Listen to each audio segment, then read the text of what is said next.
Hey guys, my name is Anuj Kumar Sharma and welcome to अपनी कक्षा। और आज हम बात करने वाले हैं सिंगलटन पैटर्न के बारे में। ठीक है, तो काफ़ी सारे डिज़ाइन पैटर्न्स होते हैं आपके प्रोग्रामिंग के अंदर। तो ये डिज़ाइन पैटर्न्स क्या होते हैं कि आपके इंडस्ट्री लेवल पे काफ़ी सारी प्रॉब्लम्स होती हैं, आपको फेस होती है जब भी आप कोडिंग कर रहे होते हो। वो प्रॉब्लम्स काफ़ी सारी रिपीट हो रही होती हैं। तो इंडस्ट्री लेवल पे एक कुछ पैटर्न्स बना रखे हैं, कुछ सेट ऑफ रूल्स बना रखे हैं कि अगर आप इनको फॉलो करोगे, ये कुछ स्टैंडर्ड्स हैं, इनको फॉलो करोगे तो वो प्रॉब्लम्स जो रिकर हो रही हैं काफ़ी बार, वो प्रॉब्लम्स आपको नहीं मिलेंगी। तो वो डिज़ाइन पैटर्न्स बना दिए जाते हैं। उनमें से सबसे सिंपल एक डिज़ाइन पैटर्न होता है सिंगलटन पैटर्न। तो उसके बारे में देखेंगे। तो सिंगलटन सुन के ही लग रहा होगा कि सिंगल ऑब्जेक्ट, ठीक है, सिंगल, है ना, ऐसा कुछ। उससे पढ़ने से पहले यार, लास्ट वीडियो में हमने इनहेरिटेंस क्या था ना, इनहेरिटेंस के अंदर मैंने आपको बताया था कि जावा जो है वो मल्टीपल इनहेरिटेंस सपोर्ट नहीं करता ना। मैंने आपको बताया था कि क्यों नहीं करता वो बताऊंगा, लेकिन वो फिर उस वीडियो में नहीं बताया था, तो इसमें डिस्कस कर लेते हैं उसे। तो जावा मल्टीपल इनहेरिटेंस सपोर्ट नहीं करता। मल्टीपल इनहेरिटेंस का मतलब क्या है कि एक चाइल्ड मल्टीपल पेरेंट्स को एक्सटेंड नहीं कर सकता। एक चाइल्ड मल्टीपल पेरेंट्स को एक्सटेंड नहीं कर सकता। ऐसा क्यों है? तो ऐसा इसलिए है क्योंकि यहाँ पे देखो, यहाँ पे लिखा हुआ है the problem with multiple inheritance is that two classes में define different ways of doing the same thing and the subclass can't choose which one to pick. तो क्यों नहीं कर सकता? क्योंकि अगर आपने सपोज दो पेरेंट्स हैं, ठीक है, P1 पेरेंट है, P2 पेरेंट है, और एक चाइल्ड है, उसने दोनों को एक्सटेंड कर लिया। अब पेरेंट P1 के पास भी कुछ प्रॉपर्टी है और P2 के पास कुछ प्रॉपर्टी है। वो दोनों प्रॉपर्टीज अगर सेम है तो जो चाइल्ड है वो डिसाइड नहीं कर पाएगा कि मुझे कौन सी वाली प्रॉपर्टी, कौन सा वाला बिहेवियर मुझे लेना चाहिए, है ना। सपोज करो, एक छोटा सा टिपिकल एग्जांपल ले लो। सपोज हमने लास्ट क्लास में क्या किया था, एक पर्सन क्लास बनाई थी, है ना। तो सपोज करो ये पर्सन क्लास है, इसके पास प्रॉपर्टी है वॉक, ठीक है। और लेट्स से एक एनिमल क्लास है और इसके पास भी एक प्रॉपर्टी है वॉक।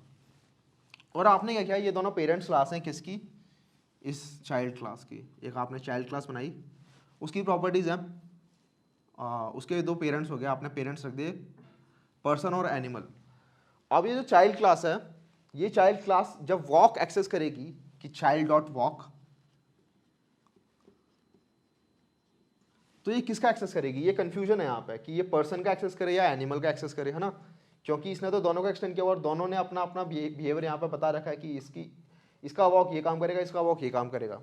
तो इस चाइल्ड को यहाँ पे कंफ्यूजन होगी। तो इस कंफ्यूजन को दूर करने के लिए जावा में क्या किया गया कि जावा के अंदर मल्टीपल इनहेरिटेंस सपोर्ट हम नहीं करते हैं, क्योंकि ये इस टाइप की प्रॉब्लम आ सकती है। इसी को डायमंड प्रॉब्लम भी कहते हैं कि आपने बेसिकली इसके ऊपर एक और क्लास होती है, उसे सपोज करो कोई ग्रैंडफादर क्लास है, ठीक है, ग्रैंडफादर क्लास है और ग्रैंडफादर के फिर दो फादर क्लास हैं, ठीक है। तो ग्रैंडफादर की जो चिल्ड्रन है वो फादर होंगे, ग्रैंडफादर के चिल्ड्रन फादर हैं। तो एक ग्रैंडफादर के दो चिल्ड्रन हो सकते हैं, हाँ, दो चिल्ड्रन हैं। अब उन दोनों चिल्ड्रन ने क्या किया, कुछ प्रॉपर्टी थी ग्रैंडफादर के पास, उसकी प्रॉपर्टीज़ को इन्होंने यहाँ पे अपने तरीके से मॉडिफाई कर लिया, ओवरराइड कर लिया, और इस फादर ने अपने तरीके से मॉडिफाई कर लिया। अब एक चाइल्ड क्लास बनती है जो इस फादर से भी एक्सटेंड कर रही है, इस फादर से भी एक्सटेंड कर रही है।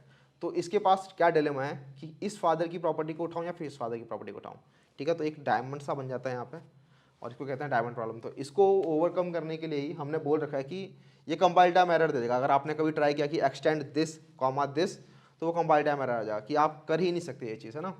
हमें ये सिंप्लिसिटी रखनी है, हमें ये नॉनसेंस नहीं चाहिए कि इस टाइप की प्रॉब्लम्स हमें आकर हो। तो उसके लिए मल्टीपल इनहेरिटेंस सपोर्ट नहीं करता। लेकिन अगर आपको फिर भी ऐसा बिहेवियर चाहिए होता है तो इंटरफेसेस होता है जावा के अंदर, जो भी हमने नहीं पढ़े हैं उनके बारे में पढ़ेंगे।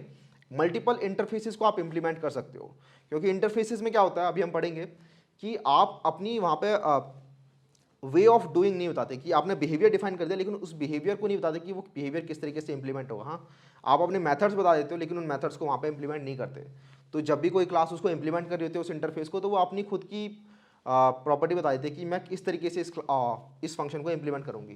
तो क्या होगा, सपोज आपने अगर इनको क्लास ना बना के इनको इंटरफेसेस बनाया होता है कि person interface and animal interface, और उनके अंदर वॉक वॉक होता है, तो ये वॉक यहाँ पर ये पर्सन डिफाइन नहीं करता, वॉक सिर्फ यहाँ पे लिखा होता है, यहाँ पे वॉक लिखा होता है। इनकी प्रॉपर्टीज़ कौन डिफाइन करता है? जो इनको इंप्लीमेंट कर रहा है। तो अगर चाइल्ड, पर्सन और एनिमल दोनों को इंप्लीमेंट करती है तो अपनी खुद की वॉक प्रॉपर्टी वो यहाँ पे बनाएगी। अपनी खुद की वॉक का, वॉकिंग का जो भी बिहेवियर होगा वो अपना खुद का वो यहाँ पर डिस्क्राइब करेगी। उसके बाद चाइल्ड डॉट वॉक क्या करेगा, अपना खुद का जो वॉक वाला जो इम्प्लीमेंटेशन है उसके हिसाब से एग्जीक्यूट होगा। तो वो ना तो पर्सन का वॉक लेगा ना एनिमल का वॉक लेगा, वो अपना खुद का इम्प्लीमेंटेशन बनाएगा। तो वहाँ पे वो प्रॉब्लम नहीं आती है। लेकिन जब आप क्लासेस के अंदर वॉक डिफाइन करते हो तो आप वॉक के साथ साथ उसकी जो प्रॉपर्टी है, इम्प्लीमेंटेशन है जो दोनों के अंदर, वो अलग अलग डिफाइन कर दी है। तो ना कन्फ्यूजन रह जाती है कि इसको कौन सी वाली इम्प्लीमेंटेशन चूज़ करनी है। इसीलिए मल्टीपल इनहेरिटेंस हम सपोर्ट नहीं करते हैं। आगे मूव करते हैं। तो आज हम पढ़ने वाले हैं सिंगलटन पैटर्न के बारे में। तो सिंगलटन यार जैसे मैंने बताया था, सुन के लग रहा है कि एक सिंगल चीज़ कोई भी, कि आपने किसी क्लास का एक सिंगल ऑब्जेक्ट बनाया, तो आप क्या करते हो, आपकी क्लासेस होती हैं और उसके आप मल्टीपल ऑब्जेक्ट्स बना सकते हो, 1 2 हज़ार जितने मर्जी ऑब्जेक्ट्स बना सकते हो। जब भी आप मल्टीपल ऑब्जेक्ट्स बनाते हो तो हर ऑब्जेक्ट के लिए कुछ एक मेमोरी एलोकेट होती है। इस ऑब्जेक्ट के लिए एक अलग मेमोरी, इसके लिए अलग मेमोरी, इसके लिए अलग, इसके लिए अलग, और हर मेमोरी के अंदर जितने उसके बिहेवियर होते हैं, जितने भी उसके स्टेट्स होती हैं, सबके सब डिफाइंड होते हैं, सबके सब वेरिएबल्स उन मेमोरीज में डिफाइंड होते हैं। तो ये चीज़ सही रहती है जब तक आपको मल्टीपल ऑब्जेक्ट्स बनाने हैं और वो काम कर रहे हैं इजीली। लेकिन कई बार सिचुएशन ऐसी आ जाती है कि आप चाहते हो कि सिर्फ एक ही ऑब्जेक्ट बने। ऐसा क्यों होता है? तो यहाँ पे देखोगे आपको लिखा हुआ है, singleton pattern is mostly used in multi threaded database application. बताऊंगा क्यों। It used in logging caching. तो होता क्या है, सपोज करो आपके पास कोई ऐप है ना, आप एंड्रॉयड ऐप बना रहे हो सपोज करो, और एंड्रॉयड ऐप में आपने सेकेंडरी मेमोरी, जो आपकी मेमोरी होती है, नॉर्मल मेमोरी होती है, उसके अंदर आपने कुछ डेटा रखा हुआ है, कोई फाइल है, उसको रीड करना है, आपको उस फाइल को रीड करना है। तो आपने क्या किया, एक क्लास बना रखी है जावा के अंदर, जिसका काम है उस फाइल में से डेटा को रीड करना, और फिर उस क्लास का कोई और क्लास, जितनी भी पूरा ऐप है, वो उस क्लास को यूज़ कर सकता है उस डेटा को मेमोरी से रीड करने के लिए। अब आपने क्या किया, आपने मेमोरी से रीड किया, तो मेमोरी से रीड करने का टास्क जो होता है ना, वो काफ़ी ज़्यादा टाइम कंज्यूमिंग होता है। मेमोरी से आईओ जितने भी होते हैं ना, इनपुट आउटपुट ऑपरेशन जितने भी होते हैं, वो सारे के सारे काफ़ी टाइम कंज्यूमिंग टास्क होते हैं, ठीक है, काफ़ी ज़्यादा टाइम कंज्यूमिंग टास्क होते हैं। तो हम वो चाहते हैं कि वो सिर्फ एक बार हो। लेकिन यहाँ पे क्या हो रहा है, अगर आप सिंगलटन पैटर्न यूज़ नहीं कर रहे होते, तो आपकी क्लास क्या करती, वो मेमोरी को एक्सेस करती और जो डेटा है वो दूसरी क्लास को दे देती। ठीक है, ऑब्जेक्ट बनाया, दूसरी क्लास को वो डेटा दे दिया। अब फिर बाद में कोई और क्लास आती है, वो बोलते हैं मुझे भी वो मेमोरी का वो वाला डेटा चाहिए, तो आप क्या करते हैं, दोबारा से मेमोरी को एक्सेस करते हैं, दोबारा से अपनी क्लास को इनिशियलाइज करते हैं, और उसके बाद उस क्लास का डेटा दूसरी क्लासेस को दे देते हैं। तो इससे क्या हो रहा है, बार बार आप मेमोरी को एक्सेस कर रहे हो, जो कि काफ़ी ज़्यादा टाइम कंज्यूमिंग है। तो आप बार बार टाइम कंज्यूमिंग टास्क करोगे, तो फिर आपका जो ऐप होगा काफ़ी वो हैंग या फिर लैगी दिखेगा आपको। ठीक है, तो उसके लिए आप क्या करोगे, ऐसी क्लास बनाओगे जो सिर्फ एक बार ऑब्जेक्ट बनाएगी अपना, एक बार वो उस मेमोरी को एक्सेस करेगी, और उसके बाद जो डेटा वो एटलीस्ट उस सेशन के लिए अपने पास स्टोर कर लेगी, जो ऐप का जो सेशन है, एक बार जब यूज़र ने ऐप चलाया। तब पहली तो ऐसा होगा कि जैसे ही आपने ऐप लॉन्च किया, जैसे ही आपका ऐप लॉन्च हुआ, तो सबसे पहले क्या काम होगा, सबसे पहले वो जाके मेमोरी से उस डेटा को उठा के अपने पास रख लेगी। उसके बाद जब भी पूरे ऐप में कहीं भी उस डेटा का यूज़ होगा, तो वो उस ऐप अपने ऑब्जेक्ट की हेल्प से उसको दे देगी। ठीक है, ऐप ऑब्जेक्ट, और वो काफ़ी फास्ट होगा, क्योंकि मेमोरी को एक्सेस नहीं करना, वो रैम के अंदर पड़ा होगा आपको, तो बड़ी जल्दी मिल जाएगा वो डेटा आपको। ठीक है, तो इस काम को करने के लिए इसको हम कहते हैं कैशिंग। ये होती है कैशिंग आपकी। तो कैशिंग के लिए यूज होता है, यहाँ पे लिखा है लॉगिंग। तो लॉगिंग क्या होती है कि आपने जब कोई आप ऐप बनाते हो, बड़ा ऐप बनाते हो, तो उसके अंदर क्या होता है कि जब भी यूज़र उस ऐप के साथ इंटरेक्ट कर रहा है, कोई बटन दबा रहा है, कुछ स्क्रॉल कर रहा है, कई बार स्क्रॉल करने पे भी लॉक कर देते हैं, तो क्या करते हैं, वो लॉग बना देते हैं उसका, कि इस बंदे ने अभी इस टाइम पे ये वाला बटन दबाया, इस बंदे ने अभी स्क्रॉल किया। तो क्या होता है, एक फाइल होती है, लॉग फाइल कहते हैं, और उसके अंदर टेक्स्ट फाइल होती है वो नॉर्मल, उसके अंदर वो सारी इवेंट्स वहाँ पर डाले जाते हैं, कि इस बंदे ने अब क्लिक किया, इस बंदे ने अब ये किया, इस बंदे ने ये किया, इस बंदे ने ये किया। तो ऐप के अंदर वो फाइल बना लेते हैं, जिसका ऑपरेशंस टीम होती है, वो यूज़ करती है कि हम कब कब कौन सा बटन दबाया जा रहा है, कब कौन सा बटन नहीं दबाया जा रहा है, क्या इस बटन को थोड़ा और अच्छा करना चाहिए, क्या ये क्लियर नहीं है यूज़र को, तो और भी काफ़ी सारी चीज़ें होती हैं, वो अलग बातें हैं, उस उधर नहीं आते हैं। तो वो फाइल आपकी अपडेट होनी चाहिए, पूरे ऐप से वो फाइल आपकी अपडेट होनी चाहिए, है ना। तो उसके लिए अगर आप बार बार अलग अलग पूरे ऐप के अंदर ऑब्जेक्ट्स बना रहे हो, एक क्लास है जो ये काम कर रही है, लॉगिंग का काम कर रही है, ठीक है, लॉगर क्लास कह लो लेट्स से, तो वो क्या कर रही है, वो बार बार उस मेमोरी में जाके वो फाइल एक्सेस कर रही है और उसके अंदर कुछ लॉक कर रही है। तो आपने ऐप में एक जगह पे यूज़ किया उस फाइल को, उस क्लास को, और उस क्लास ने क्या किया, मेमोरी को एक्सेस किया, और उसके अंदर वो फाइल एक्सेस की, और उसके अंदर उस डेटा को अपडेट कर दिया। तो अगर थ्रू आउट द ऐप आपका वो बार बार आप उस क्लास को एक्सेस कर रहे हो, उस क्लास का बार बार एक ऑब्जेक्ट बना रहे हो, तो क्या हो रहा है, वो ऑब्जेक्ट्स फिर सिंक्रोनाइज नहीं रहेगा। उस जो डेटा में आप राइट कर रहे होगे, वो चीज़ सिंक्रोनाइज नहीं रहेगी, कोई चीज़ ऊपर आ रही है, कोई चीज़ नीचे आ रही है, ठीक है, और इनकन्सिस्टेंसी आ जाएगी उस फाइल के अंदर काफ़ी ज़्यादा। तो आप क्या चाहते हो कि एक ऑब्जेक्ट हो जो इसको एक्सेस करे, एक बार में सिर्फ एक ऑब्जेक्ट उसे एक्सेस करे। फिर जब पूरे ऐप में अगर 10-12 जगहों पे वो चीज़ चाहिए, तो पहले इस ऑब्जेक्ट को उठाए, ये ऑब्जेक्ट अपना काम करे, उसको राइट करे, वापस मिल जाए, फिर दूसरे को मिले, ये सेम ऑब्जेक्ट फिर राइट करे। तो इससे क्या होगा, इनकन्सिस्टेंसी नहीं आएगी, एक के बाद एक के बाद एक के बाद एक ऐसा चलता रहेगा, एक ऑब्जेक्ट ये काम करेगा। ठीक है, तो ये फ़ायदा होता है। थ्रेड पूल्स होते हैं, आप थ्रेड पूल्स मल्टी थ्रेडिंग के अंदर आते हैं, कि थ्रेड पूल्स भी काफ़ी ज़्यादा टाइम कंज्यूमिंग टास्क होता है। तो बेसिकली सिंगलटन पैटर्न आपको वहाँ यूज़ करना चाहिए जहाँ आपको लग रहा है कि कोई जो टास्क है, वो टास्क बार बार टाइम कंज्यूमिंग टास्क कर रहा है, ठीक है, और हम चाहते हैं कि वो सिर्फ एक बार हो, बार बार ना हो, है ना, उसको हम रैम में सेव कर लें, ऐसा कुछ टास्क अगर हो तो वहाँ पे हम सिंगलटन पैटर्न को यूज़ करते हैं, क्योंकि सिर्फ वहाँ पे सिर्फ आपको एक ऑब्जेक्ट बनाया जाता है, सिर्फ एक ऑब्जेक्ट बनाते हो आप, और उस ऑब्जेक्ट से आप पूरे के पूरे ऐप में थ्रू आउट द ऐप या फिर थ्रू आउट जो आपकी एप्लीकेशन है उसके अंदर उस ऑब्जेक्ट को यूज़ करते हो। कॉन्फ़िगरेशन सेटिंग्स, तो आपकी एप्लीकेशन के अंदर एक कॉन्फ़िग फाइल भी होती है जिससे आपका पूरा ऐप का बिहेवियर डिफाइंड होता है ना, तो वो कॉन्फ़िग फाइल को भी अगर आपको एक्सेस करना है बार बार तो वो भी आपको सिर्फ उस सिंगलटन ऑब्जेक्ट से ही एक्सेस करना चाहिए, बार बार मेमोरी को एक्सेस करने की ज़रूरत नहीं है उस केस में।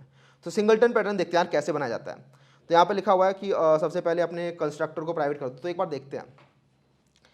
तो यहाँ पे मैं सिंगलटन्स एक पैकेज बनाया ऊप्स के अंदर, उसके अंदर एक ऐप कन्फिग डॉट जावा बनाई है मैंने। तो ऐप कन्फिग यहाँ पे नाम रख दिया इस क्लास का, आप कुछ भी नाम रख सकते हो। तो ऐप कन्फिग जनरली नाम रखा जाता है कन्फिग्रेशन फाइल्स का आपके एंड्रॉयड ऐप्स के अंदर। तो मैंने यहाँ पे ये ऐप कन्फिग नाम रख दिया। तो इसको अगर हमें सिंगलटन बनाना है ना, सिंगलटन पैटर्न फॉलो करना है यहाँ पर, तो हम वो कैसे करेंगे। तो सिंगलटन पैटर्न क्या कहता है कि एक क्लास का सिर्फ एक ऑब्जेक्ट हो सकता है।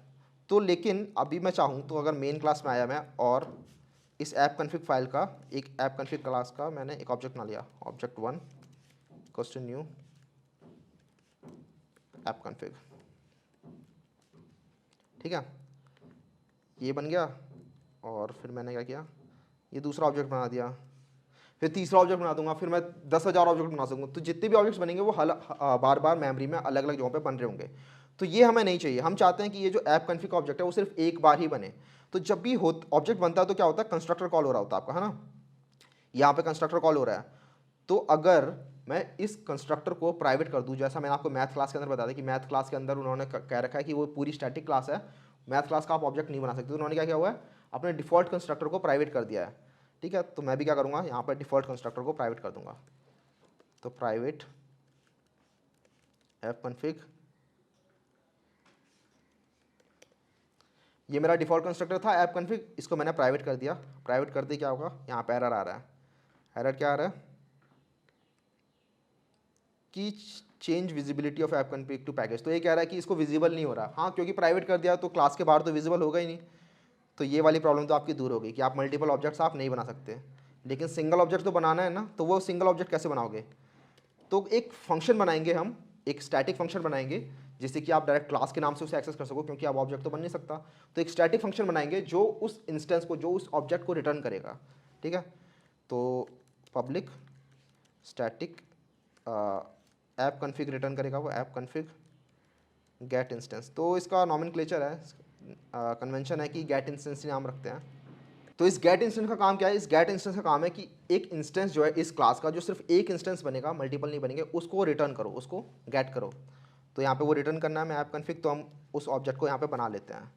तो इसको प्राइवेट बनाएंगे, प्राइवेट स्टैटिक बनाना पड़ेगा क्योंकि स्टैटिक फंक्शन के अंदर यूज़ करना, तो इसको भी स्टैटिक बनाना पड़ेगा। तो static app config object equals to new app config, ठीक है। तो ये ऑब्जेक्ट मैंने बना लिया ऐप कन्फिग का, और जब भी मुझे कोई बोलेगा गेट इंस्टेंस तो मैं बोलूँगा ये लो रिटर्न ऑब्जेक्ट, और ये आपकी स्टैटिक क्लास तैयार है। स्टैटिक क्लास में इतना ही होता है, ज़्यादा कुछ नहीं होता।